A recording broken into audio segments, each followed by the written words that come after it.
Good morning, Facebook friends. I recommended to you last week that you take a look at the Transcendence seminar because there were experts talking about the subject of transformation, talking about healing, talking about resilience.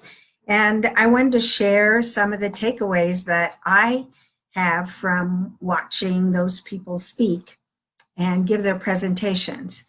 And it took me back to my own experience of writing my memoir, and I'd like to read from Beyond Aftershocks. In my author's notes at the very beginning, I wrote, "You are invited to travel on a midlife journey into myself, a path from people-pleasing submission to self-direction, a healing adventure from incest victim to mentor, and a spiritual walk from beliefs based on cultural expectations to an inner-directed path. In this story, you will move with me through trauma that spawned a loss of self and a recovery that heralds a reclaimed self." So you can see that I'm saying, for me, trauma caused me, spurred me, sent me on a path where I felt like I lost my sense of self. And what does that mean? Well, for me, a sense of self is agency or self-direction. And it's more than that. It's also your self-confidence and your self-worth, your ability to move in the world. And most importantly, for those of us who were victims of intimate violation, the loss of self is the loss of control over your most intimate parts of your physical body.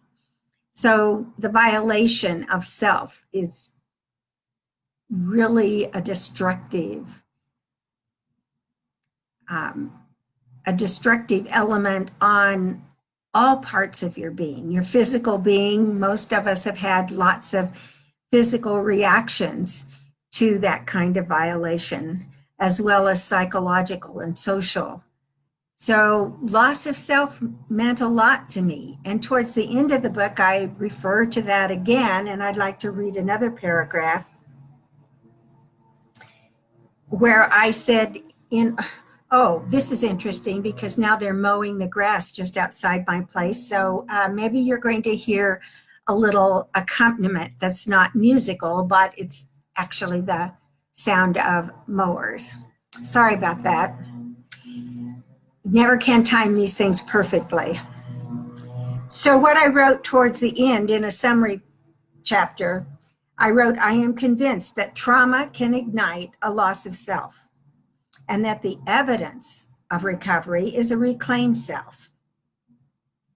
And in the future, I will continue to use the voice of my reclaimed self and my personal story to raise consciousness to the greater issue of gender-based violence, its impact, and the resulting personal and cultural cost." So when I listened to these experts talking about what trauma does to an individual, their explanation was that during trauma, we are forced to have feelings that we did not choose. And recovery or healing is evidenced when we have feelings that we choose. How does that sit with you? Does that resonate with you? I would be interested in knowing, because my inclination is to say that's harder for me to understand. That I mean, I don't disagree with it, but it's easier for me and more meaningful for me to say a loss of self. And I think I'm going to cut this short because they are actually right outside my window with this mowing. Oh my. So the very best plans of all of us get sideswiped, don't they? I bet wherever you are, whatever you're doing, you're finding that even though you're at home in social isolation, um, your plans do get interrupted by outside forces. Maybe they're going to go away and I can talk some more. What I would love to hear from you, because I know that on my side, there's a lot of people who have endured trauma of domestic violence, trauma of addictions, trauma of sexual violation, whatever your trauma is. How do you think that you would like to describe it? You know, I urged you in an earlier video to be writing down what you have to say about this experience that we're going through, this stay at home during the pandemic.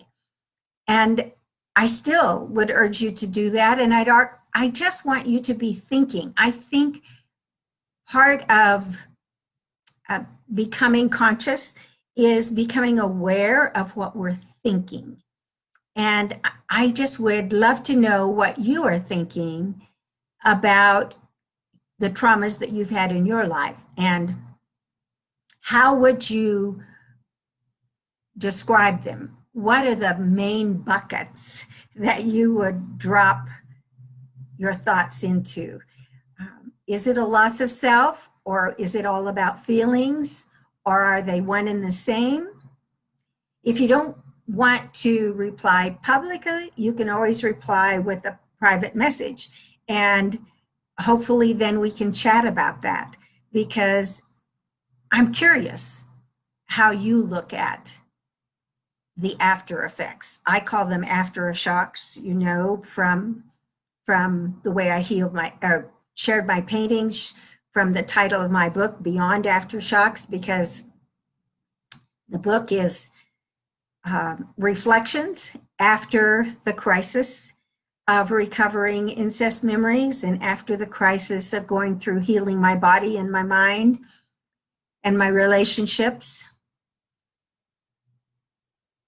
There are just many ways to look at how trauma has affected us, but I think realistically categorizing them and then being able to let those feelings and those thoughts process through our being and come out of it a newer person, a person with renewed zest for life, new vitality, new excitement for what we can do. And right now is a time when we're spending a lot of moments with ourselves. So it's a time where you can reflect and you can say, I will face the unresolved parts of my violation and I will rise above them. And just as you came out of your violation, your sexual violation or your domestic violence violation, a stronger person, we will come out of this pandemic stronger individuals too, if we have that conscious intention. Because intention is a lot of the ingredient that is needed.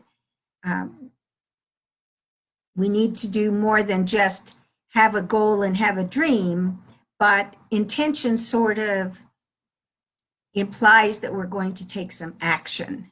And throughout my memoir, I emphasized over and over again how action, whether it's a tiny step or a big leap, when we're feeling angst and confusion and chaos, if we can take the smallest step and then the next step and just continue taking action towards what we really want to achieve, it will resolve a lot of our angst and our disappointment and our confusion that we may have at the moment. So this is a tough time.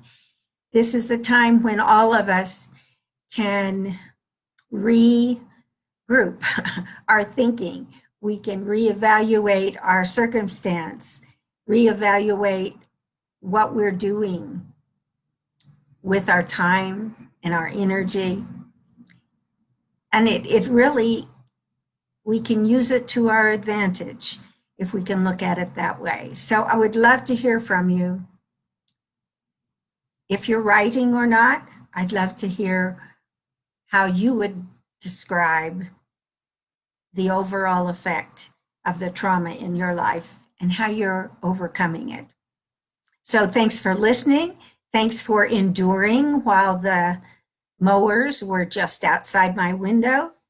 I hope I didn't totally distract from what I was trying to convey.